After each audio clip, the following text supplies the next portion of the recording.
firstly, thank you so much for having me here. It's a pleasure. Uh, I think it all has to start with dreams.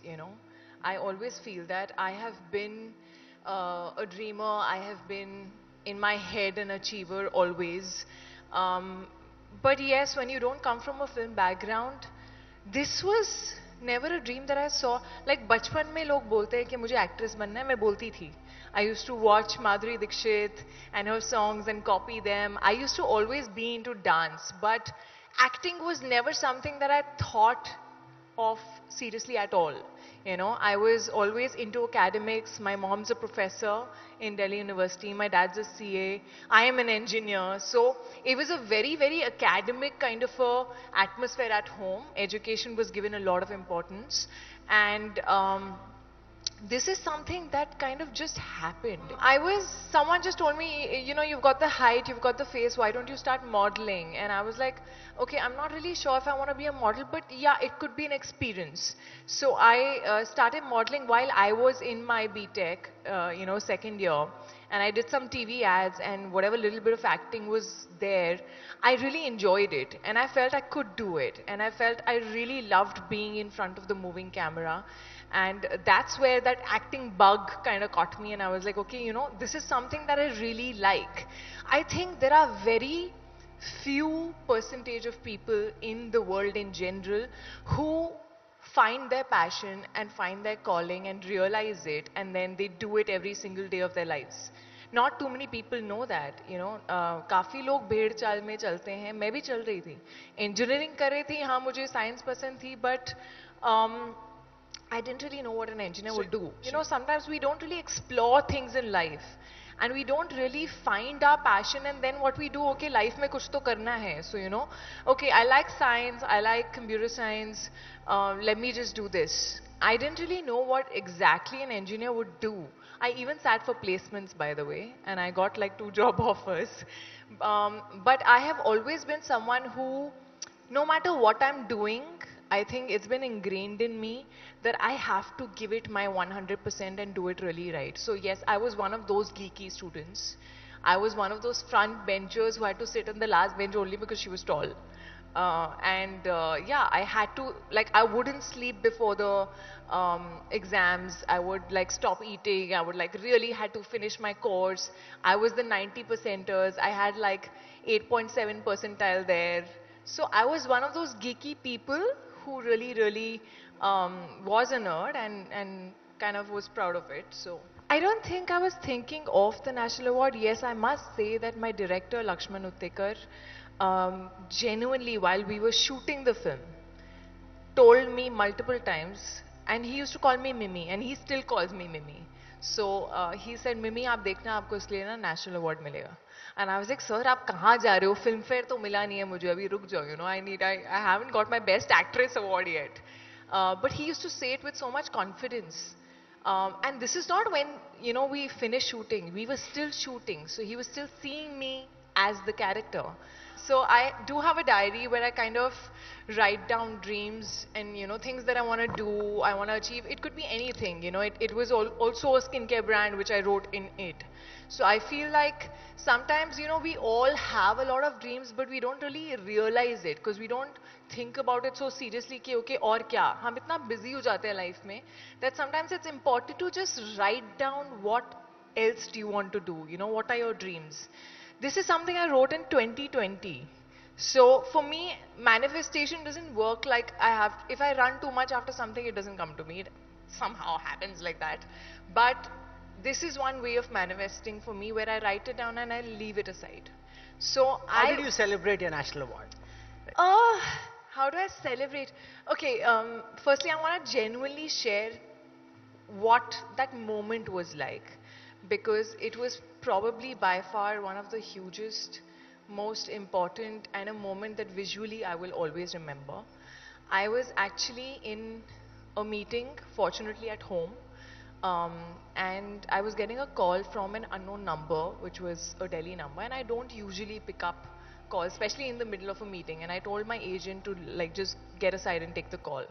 He took the call and he called me and he's like, "Can you come aside?" And I just went aside, and it was Mr. Anurag Thakur, and he personally had called to congratulate me and tell me that I had won the award for Mimi as the best actress. And I remember I was just like, I'm still getting goosebumps. I was very overwhelmed and I was just like, I didn't know how to react. And I obviously thanked and I kept the phone down and I said, I need to go and tell my parents. And I sort of paused the meeting and I ran down and I was trying to find my parents and only I could see only my dad sitting there. My sister was somewhere working out. My mother was not at home and I was just like so restless. And I just told my dad, I said, I won the national award. And he just stood up and he was like, huh? And he had these like tears in his eyes and the way he like hugged me. Um, my sister ran back at home and she was all sweaty and she gave me a sweaty hug. And I called my mom. My mother was at a salon getting a hair wash. Okay, and she was literally at the hair wash basin like that. And I called her up and I said, Mom, I just got a call. I won the national award. And she's like, ऐसे तो नहीं कर दिया किसी ने? Are you sure? सच में? And I was like, yeah, seriously, I got a call from the ministry. And he was like, oh, अच्छा, अच्छा, मैं आती हूँ. सबसे ठंडा reaction, huh? Because obviously she was in the basin like that. She has come in wet hair. She has not even dried her hair there. The moment the head wash was done, she came back home and literally she came almost dancing to me and she hugged me. And I think that feeling, what I saw in their eyes, in my parents' eyes, I swear there is no bigger award than that. The feeling of pride, the feeling, I don't think I've seen that in their eyes that clearly, almost oozing out. I don't get teary-eyed so fast in these moments, but I was very emotional. It was just a celebratory sort of a moment at that point, and it was beautiful. So I kind of wanted, I believe I'm very, very creatively inclined, and when I'm on sets, I kind of really like getting into everything. And that was one reason why I was like, tomorrow I would love to produce and sort of make films that, have stories that I want to tell as a person and not just be involved as an actor, but go beyond it, whether it's the script, whether it's the music, whether, how that film is shot, all of it. And that was the reason for starting the production house. But apart from that, like tomorrow, I would love to do films where I'm not an actor in it. I would love to do content. I think one common thing that all the content of Blue Butterfly films would have and should have is a lot of heart in it, because I think that's something that I really like. I think Mimi is one film which, if I would have started a production back then, I would have loved that to be also, kind of something I would love to produce, because it's the kind of film that comes from my heart. And Dopati definitely is also that. It's very different what it says. It has a lot of soul to it, but at the same time it's edgy, it's a bit of a thriller. And let me tell you, for me, after Mimi, it was sort of, I was craving to find a script like that. It's very difficult to find a script that has so much for you to do, that, has a lot of heart in it, that, excites you as an actor and challenges you at the same time. I had a lot of, and I read all the tweets. So I had a lot of fans also saying, when are you doing a film like that again? We want to see more of you and stuff like that.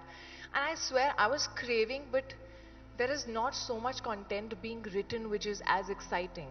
A film like Mimi comes very rare, and that's when I kind of collaborated with Kanika Dhillon, who's the writer and co-producer with me in Dopati.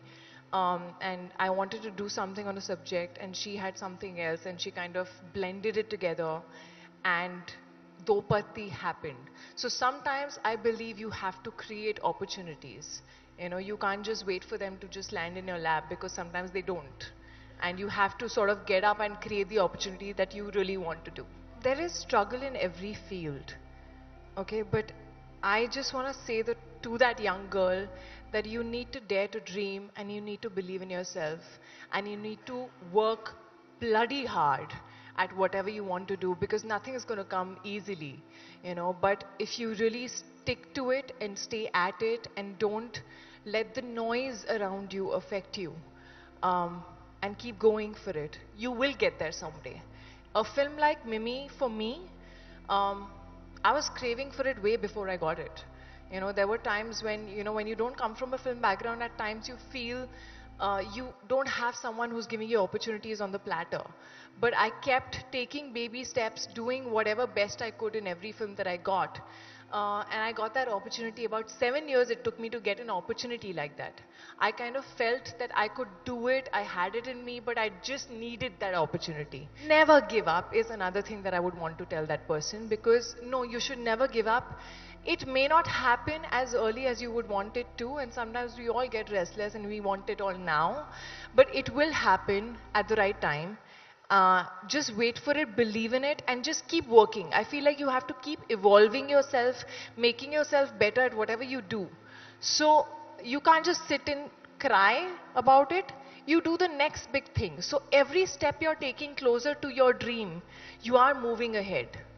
Even if you're falling, you're moving ahead. So it's okay to fall, it's okay to fail, but just keep growing, keep working at yourself, because one day, whenever God feels like you're ready for that opportunity, it's just going to come in front of you, and you're just going to feel like, okay, maybe it's come now because I'm ready for it. So I think it all turns out for the best. I always feel like, whatever happens in life is for good and for the best. But you have to not let that fire get dimmed. You have to just keep striving.